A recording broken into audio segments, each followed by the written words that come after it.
So, ngayon po, gagawa po tayo ng banana bread. So, ito po yung ating banana. Sorry. Natin. So, 2:30 na po. Nakapag-jam pa rin ako. So, yeah.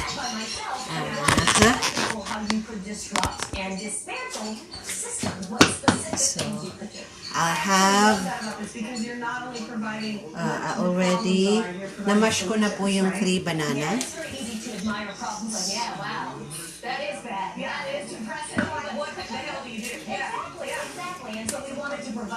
6. There are ways, and sometimes those ways are get involved in politics, figure out zoning, understand who your elected officials are. Can you name them? Do you have their numbers? And then 8. So, ito times 2 ko po yung recipe. We'll also include the recipe, the measurement of the recipes.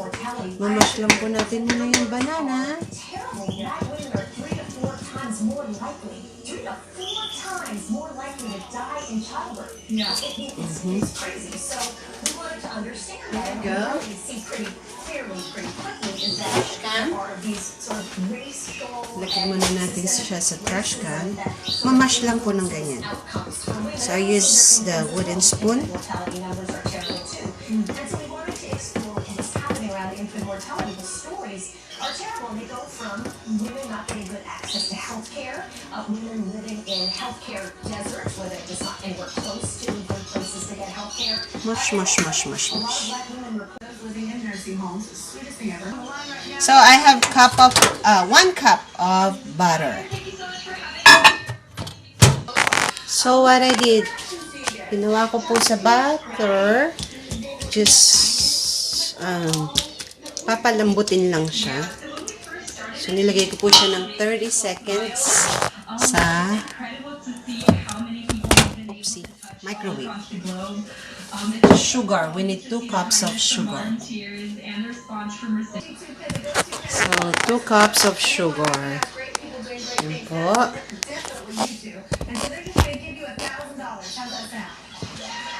Okay na. Just put aside the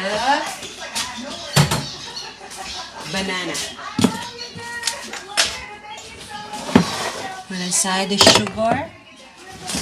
And then just mix the sugar and the butter. 1 cup of butter, 2 cups of sugar. Lalagay ko po sa description yung recipe. And then hopefully makuha ko yung comments ng mga nakatikim na before or makakatikim itong ating ginawang banana bread. So we have 4 eggs. Yes.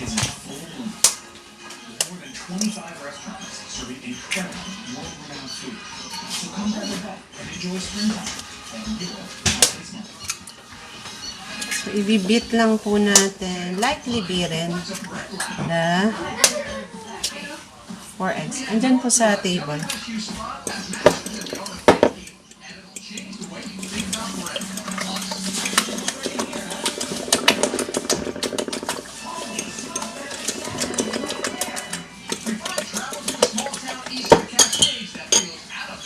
And then, oops, may eggshell. Po! May perero dyan? That's good. Lalagay po natin dito sa ating... Sometimes po yung iba.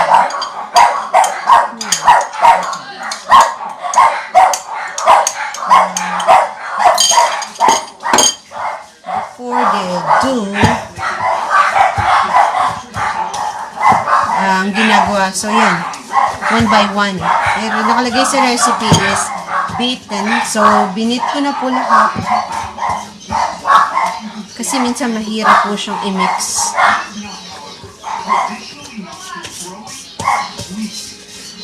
Ko po alam. Okay. That's fine. FedEx yan, nakita ko. So, yeah. Nilagay ko po ang 3 cups of flour. We're going to sift. Kasi yung recipe po natin is tinimesdo ko. So, kaya naging 3 cups. Pero, originally, 1 and 1/2 cup. 1 cup, 1 and 1/2 cup lang po yung ating recipe.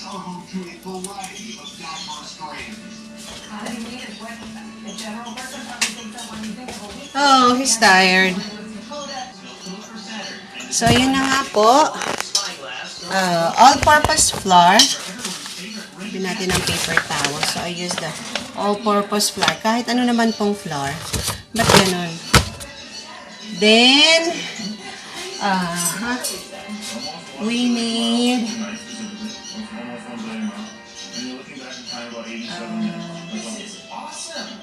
teaspoon of baking soda. So, 1 teaspoon since na baking soda. Since na dinoble po natin yung ating recipe, kaya ang kailangan po natin ay 2 teaspoon. Since na po, nag-double tayo.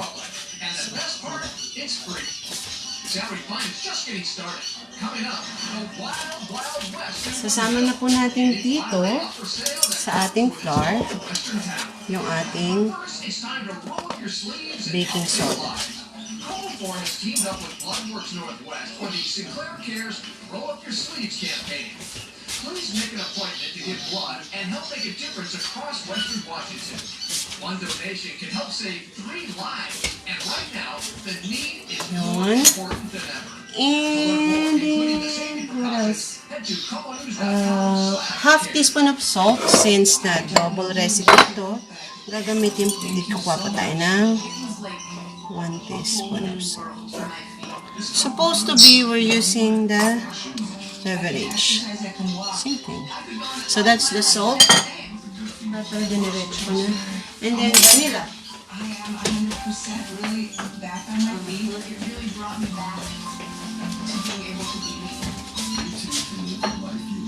Vanilla. We're using the Kirkland vanilla. We need 1 teaspoon of vanilla. Alright. 1 teaspoon. So, I think we're all good. Yes, last. Ibabalik na natin yung salt. And then, kuha tayo ng spoon. Bjorn is waiting for Mama. Renewal by Anderson is celebrating our 26th anniversary sale, and we're offering our are here to help. They make it easy to turn your space from out of control to organized. And sinisif natin para na-mix na rin yung baking soda natin at saka yung mga dry ingredients.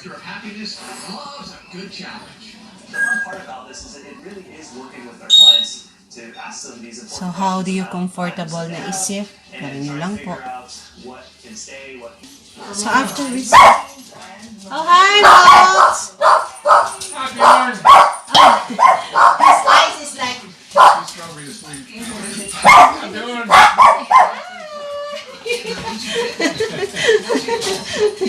I smile. Yeah.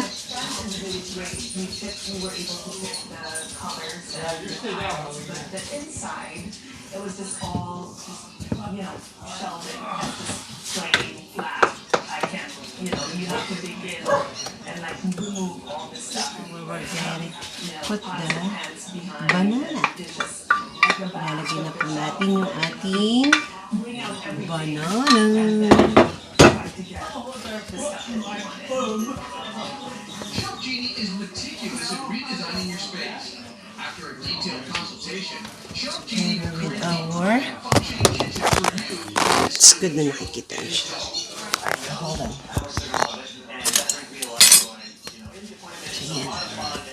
So, yan na po yung flour with the banana. I-ano nila. just, hindi naman po maganda na na-overmix siya. So, yung texture niya.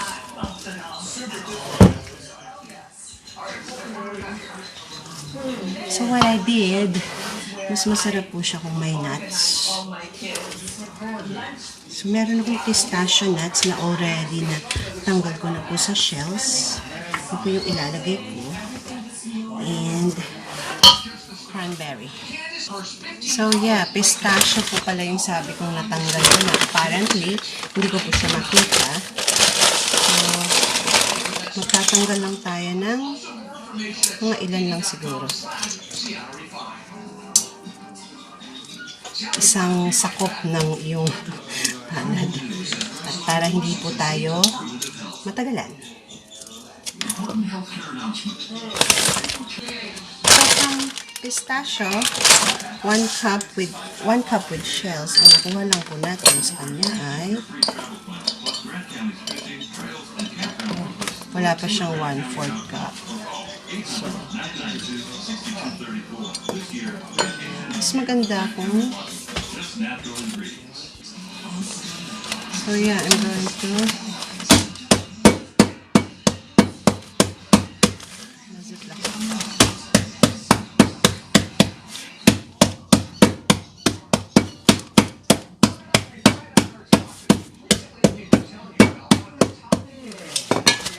masyadong dumi.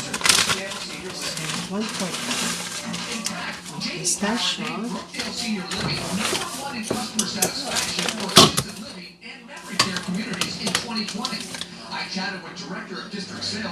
Pwede natin ng walnuts with raisin.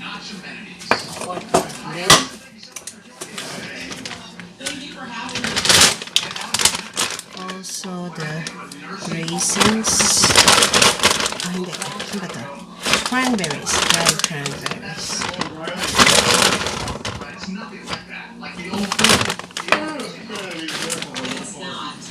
And also, lalagyan din po natin siya ng raisins.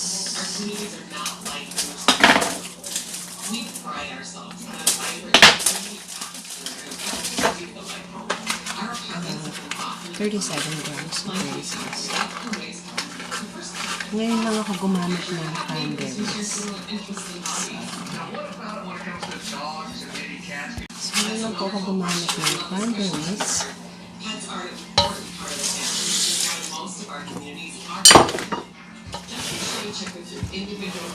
Here it goes. May mix na natin.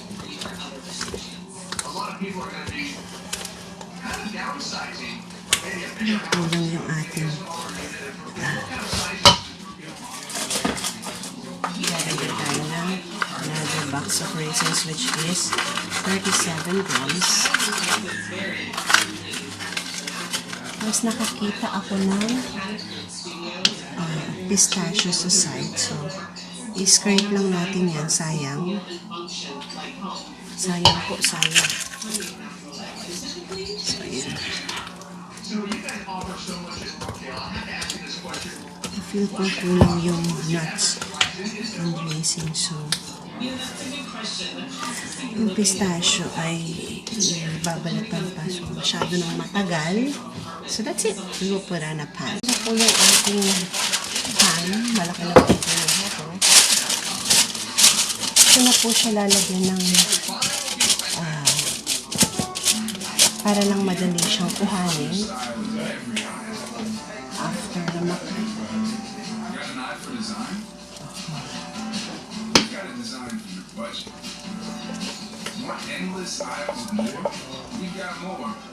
When you explore our showrooms of style, you'll find whatever you're into.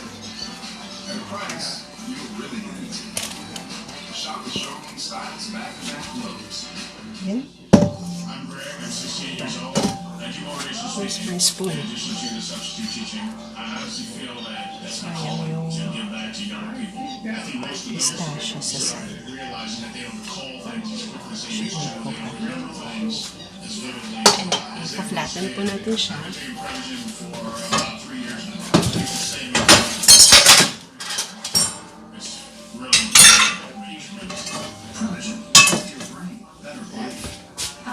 I'll show you that. bake. 350 and then start. So, ipa-flatten po natin sila.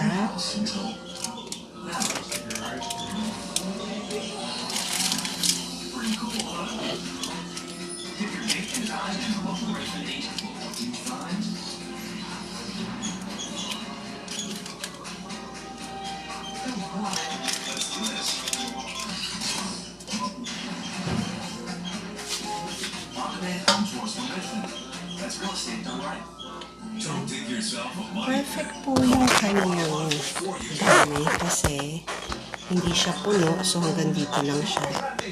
3/4 ng pan, so which is perfect para pag mangat siya, there's still more space. See ya later. So 354, timer 55 minutes. Maybe more than 55 minutes kasi dinabang natin yung recipe. Okay, so let's wait.